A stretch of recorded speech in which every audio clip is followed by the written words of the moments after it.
नमस्कार दोस्तों, आप सबका स्वागत है doctor Dinesh Kumar Pandey study channel पर। दोस्तों, आज की वीडियो में हम लोग वर्ण विचार के अंतर्गत उच्चारण स्थान के बारे में अध्ययन करेंगे। तो आज का वीडियो यदि आप पूरा देख लेंगे तो उच्चारण स्थान से संबंधित प्रत्येक प्रकार के प्रश्न को बहुत ही सरल रूप में, बहुत ही जल्दी आप उसके उत्तर को निकाल लेंगे। और वर्ण विचार से संबंधित जो पूर्व का वीडियो है, अगर आपने नहीं देखा तो ऊपर आई बटन पर आप जाकर उसे देख सकते हैं। तो उच्चारण स्थान की जब हम बात करते हैं तो मुख के जिस भाग से जिस अक्षर का उच्चारण होता है उसे उस अक्षर का उच्चारण स्थान कहते हैं। अर्थात जो मुख है हमारा, मुख विवर जिसे कहते हैं, उसी को हम क्या कहते हैं? उसी को वाग यंत्र भी कहते हैं। तो जो हमारा वाग यंत्र है मुख विवर, वह आपके कंठ से लेकर आपकी नासिका और ओष्ठ तक विभिन्न खंडों में बटा हुआ है। तो जब हम उच्चारण स्थान की बात करते हैं तो जो हमारा क्या है, जो मुख विवर है, उस मुख विवर में जब उच्चारण का स्थान कहाँ से निकलता है, उस आधार पर हम उसका विभाजन करते हैं, उसका वर्गीकरण करते हैं। तो जैसे मुख विवर में हमने बताया कि कंठ से प्रारंभ होता है, तो जब मुख विवर के कंठ से जो ध्वनियां निकलती हैं तो उन ध्वनियों में जो भी आपका आता है वर्ण या अक्षर की हम बात करते हैं, तो वह वर्ण और अक्षर का स्थान कहाँ है? कंठ है। तो जो कंठ से उच्चरित वर्ण होंगे उनको हम क्या कहते हैं? उनको कंठ वर्ण कहते हैं। कंठ वर्ण में हैं कौन कौन से? कंठ वर्ण में आ, का वर्ग, हा और विसर्ग। जो कंठ से उच्चरित होते हैं उसमें आपका आ के दोनों रूप ह्रस्व और दीर्घ, का वर्ग का, खा, गा, घा, अंगा, हा और विसर्ग। ये आपके कहां से उच्चरित हुए हैं? ये आपके कंठ से उच्चरित हुए हैं। तो इनको हम क्या कहेंगे? इनको हम कंठ वर्ण कहते हैं। तो यहां जब हम कंठ वर्ण की बात करते हैं तो संक्षिप्त में इस तरह से भी हम इसको याद करते हैं कि जब आ, का, हा और विसर्ग, तो इसको क्या कह देते हैं? अकह विसर्ग। ये एक साथ जो आपके उच्चित होंगे वो कहां से होंगे? वो कंठ से होंगे। उसी तरह कंठ से जब हम आगे के खंड में चलते हैं तो हमारा दूसरा स्थान आता है तालु। जो मुख विवर के ऊपरी भाग में तालु का है, तो दूसरा खंड आपका आता है कौन सा? दूसरा खंड आपका आता है तालु। और इससे संबंधित जो वर्ण होते हैं उसे क्या कहते हैं? उसे तालव्य वर्ण कहते हैं। तालव्य वर्ण के अंतर्गत कौन कौन से वर्ण आते हैं? इसमें ई, चा वर्ग और श। इसमें जो वर्ण आते हैं वह ई का आशय दोनों, चा वर्ग, चा, छा, जा, झा, या और शा। तो ये आपके क्या है? ये तालु। इनका उद्गम स्थान कहाँ है? इनका उद्गम स्थान तालु है। और इसे जैसे पहले को हमने देखा उसी तरह इसे भी देखते हैं। इसे शॉर्ट में हम याद कर सकते हैं इच यश। तो इच यश का उच्चारण स्थान कहाँ है? इसका उच्चारण स्थान तालु है। और इन वर्णों को हम क्या कहते हैं? इन वर्णों को कहते हैं तालव्य वर्ण। उसके बाद तीसरा जो आपका उच्चारण स्थान यानी मुख विवर का खंड तीसरा जो आपका आता है वह तीसरा है मूर्धा। तीसरा कौन सा है? तीसरा आपका मूर्धा है। और इससे संबंधित जो वर्ण होते हैं उन्हें हम क्या कहते हैं? उन्हें मूर्धन्य वर्ण कहते हैं। इसके अंतर्गत आता कौन कौन सा वर्ण है? इसके अंतर्गत जब मूर्धा की बात करते हैं तो री, स्वर में री, फिर टा वर्ग और एक मध्य सा। इसमें जो मूर्धा में आता है री, टा वर्ग, टा, ठा, डा, ढा, णा और सा।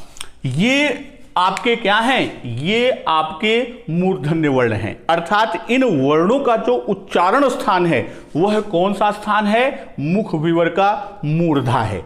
इसे भी शॉर्ट में हम लिखते हैं री, त, ख। ये जो है इसका उच्चारण स्थान क्या है? इसका उच्चारण स्थान मूर्धा है। उसी तरह है जब हम चौथे खंड में आते हैं, मुख विवर का जो चौथा खंड है वह दंत।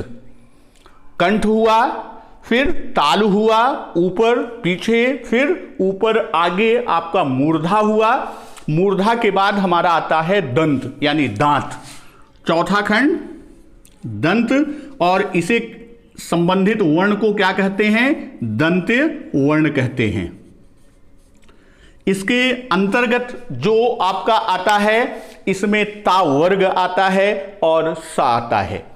इसमें जो आपका आएगा ता वर्ग, ता, था, द, धा, न और सा। ये आपके क्या हैं? ये इसको याद करने के लिए संस्कृत में लृ का प्रयोग करते हैं, लेकिन हिंदी में लृ का प्रयोग नहीं करते। तो याद करने के क्रम में इसे शॉर्ट में लिख लेते हैं लृ तस।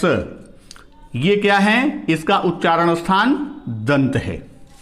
दांत के बाद आपका अगला जो मुख विवर का खंड है वह पांचवा खंड आपका क्या है? पांचवा खंड है ओष्ठ। ओष्ठ में ऊ और पावर्ग। ओष्ठ में क्या आता है? ऊ और पावर्ग। तो ऊ में दोनों ह्रस्व और दीर्घ, और पावर्ग पा, फा, बा, भा और मा। ये आपके क्या हैं? ये, और शॉर्ट में इसको हम आप क्या लिखते हैं? उप। और इसका उच्चारण स्थान कहां है? ओष्ठ। ये सामान्य हमारे सभी प्रमुख वाग यंत्र के अंग हो गए। कौन कौन से? कंठ, दूसरा तालु, तीसरा मूर्धा, चौथा दंत और पांचवा ओष्ठ। उसके बाद फिर एक आपका आता है जहां उच्चारण करते समय मुख और नासिका का प्रयोग होता है। फिर छठा खंड आपका आता है जिसमें किसका प्रयोग होता है? मुख और नासिका। तो जो मुख और नासिका अर्थात मुंह और नाक दोनों उच्चारण करते समय वायु निकलती है तो उन्हें हम क्या कहते हैं? उन्हें हम अनुनासिक वर्ण कहते हैं। उन्हीं को हम क्या कहते हैं? उन्हीं को अनुनासिक कहते हैं। और ये अनुनासिक वर्ण जो हैं प्रत्येक स्पर्शी या वर्गीय व्यंजन के जो पांचवें व्यंजन हैं या पांचवें वर्ण हैं उन्हीं को अनुनासिक में भी रखते हैं। इसीलिए इसे हम क्या कहते हैं? इसी को पंचमाक्षर भी कहते हैं। इसके अंतर्गत आपके ग, या, ण, न और मा, ये पांच आपके क्या हैं? इन्हीं को हम पंचमाक्षर भी कहते हैं, इन्हीं को अनुनासिक वर्ण भी कहते हैं। फिर एक उच्चारण में क्या होता है? एक साथ दो दो जगह उसका वायु निकलते समय उद्गम का रूप देता है, एक कंठ का और तालु का। तो सातवां खंड जो आपका आता है वो कंठ और तालु। इसे हम क्या कहते हैं? इसे कंठ तालव्य कहते हैं। इसके अंतर्गत कंठ तालव्य में कौन कौन से आते हैं?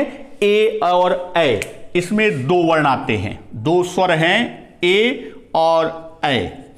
इसे कंठ और तालु क्यों कहा गया? क्योंकि ए का जो रूप है, जब ए को देखते हैं तो ए दो वर्णों से मिलके बना है, आ और ई। तो आ का क्या है? आ का उद्गम स्थान कहां है? कंठ। आ का उद्गम स्थान कंठ है और ई का उद्गम स्थान कहां है? तालु है। तो यह कंठ और तालु के योग से इसका ध्वनि उच्चारित करते हैं, इसलिए इसे हम क्या कहते हैं? इसे कंठ तालव्य कहते हैं। फिर आपका अगला खंड आता है 8वां, जिसे हम कंठ और ओष्ठ की बात करते हैं। इससे संबंधित को हम क्या कहते हैं? वर्ण को कंठोष्ठ। तो जो कंठ और ओष्ठ है, कंठोष्ठ में आपके दो वर्ण आते हैं। दो वर्ण कौन से हैं? इसमें आपके आते हैं ओ और औ। तो ओ जो है ये भी दो वर्णों के योग से बना है। गुण के आधार पर किसे कहते हैं? कि यह आपका आ और ऊ के योग से बना है। तो आ क्या है? आ कंठ से है और ऊ किससे है? ऊ ओष्ठ से है। तो आ और ऊ यानी कंठ और ओष्ठ के आधार पर, यानी ओ का जो संयुक्त रूप है वह कंठ और ओष्ठ से संयुक्त रूप में जब हम प्रयोग करते हैं तो ओ और औ की ध्वनि निकलती है। उसी तरह हम आगे बात करते हैं कि जब दंत और ओष्ठ की बात करते हैं, किसकी? दंत और ओष्ठ की बात करते हैं, तो दंत और ओष्ठ में इसे कहा क्या जाता है? इससे संबंधित वर्ण को दंतोष्ठ वर्ण कहा जाता है और इसके अंतर्गत सिर्फ और सिर्फ व वर्ण आता है। वहीं एक और आपका आता है, अगर आप पूरी वर्णमाला मूल वर्णों को देखेंगे तो सारे वर्ण आपको इसमें मिल जाएंगे सिवाय दो के। दो वर्णों का उल्लेख यहां नहीं हुआ और वही दो वर्ण आपके इस 10वें खंड में आते हैं। वो क्या है? उनका जो उद्गम रूप है वह है दंत मूल, या इसी को वत्स भी कहते हैं। और इसमें दो वर्ण कौन कौन से हैं? इसमें र और ल हैं। इसमें कौन कौन से हैं? रा व ला। दंत मूल में रा और ला। तो इस तरह ये हमारे उच्चारण स्थान है कि किन वर्णों का उच्चारण कहां से होता है, उनका नाम उच्चारण के आधार पर क्या पड़ता है, ये हमारे उच्चारण स्थान है। तो इसी क्रम में, उच्चारण के क्रम में ही हम आगे बात करते हैं। आप लोग चाहे तो स्क्रीनशॉट निकाल लीजिएगा।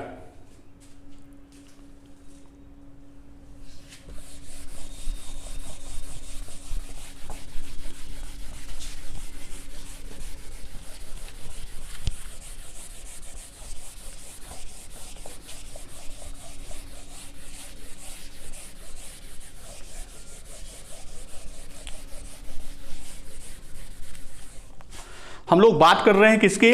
उच्चारण की।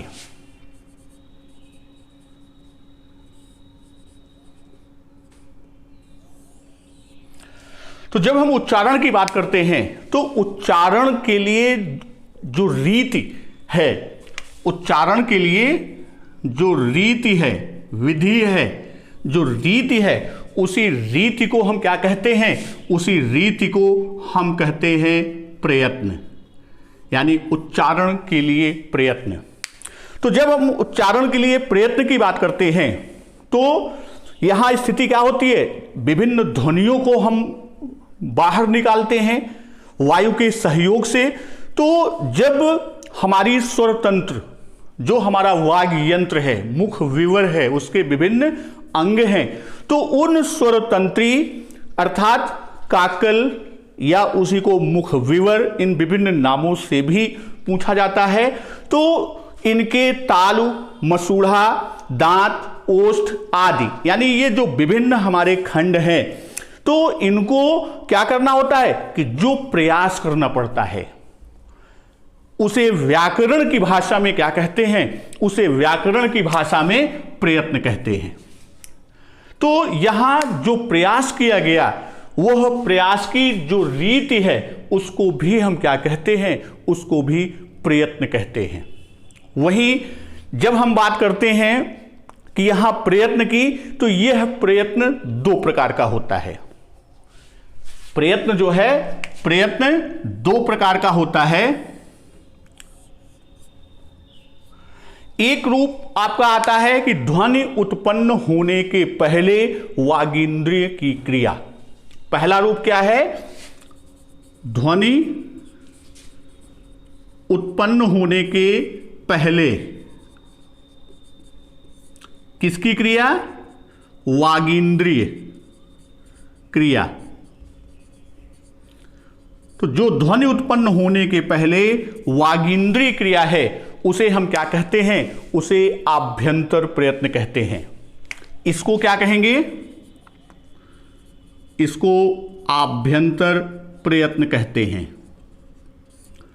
वहीं दूसरी तरफ जब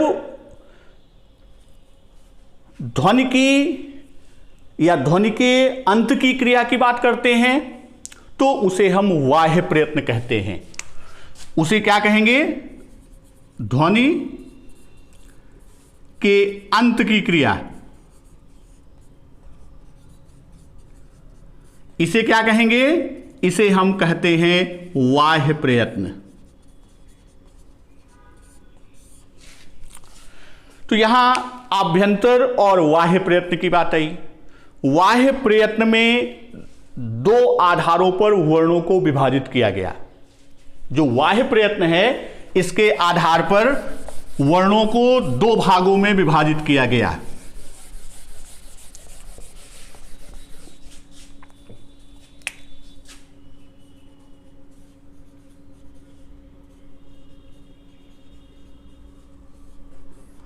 दो आधारों पर इसे विभाजित किया गया था।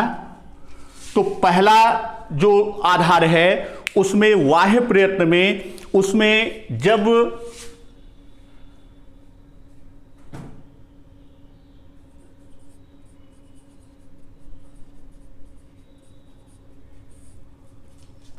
क्या होता है, इसमें बाह्य प्रयत्न की जब हम बात करते हैं, तो जो उच्चारण के समय स्वर तंत्रियां आपस में मिल जाती हैं और वायु क्या होता है? वायु धक्का देकर बाहर निकलता है।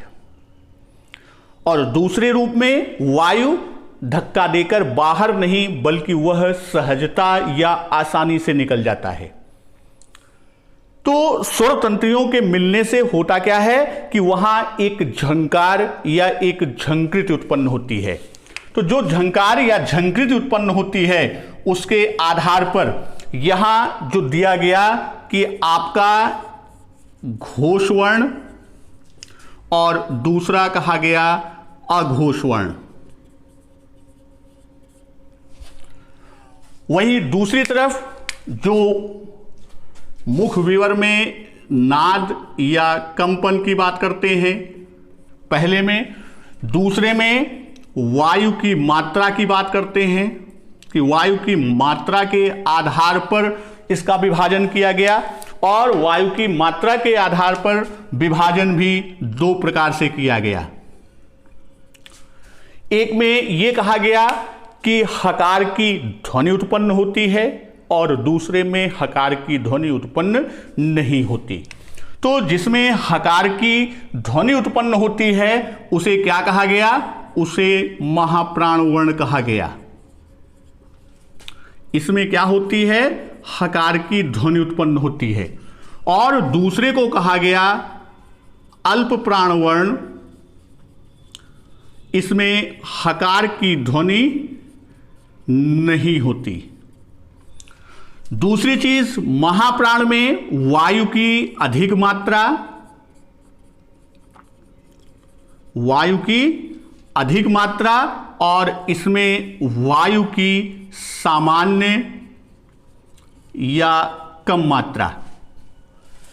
तो ये आपका बाह्य प्रयत्न में इसका वर्णों का जो विभाजन किया गया। तो जब हम घोष और अघोष की बात करते हैं तो घोष और अघोष में, अघोष की बात करते हैं तो अघोष में जो वर्ण आते हैं वह वर्गीय वर्ण के या स्पर्शी वर्ण के पहले और दूसरे वर्ण। इसमें कौन कौन से आते हैं? जो वर्गीय वर्ण है, वर्ग का पहला व दूसरा वर्ण और तीनों सा,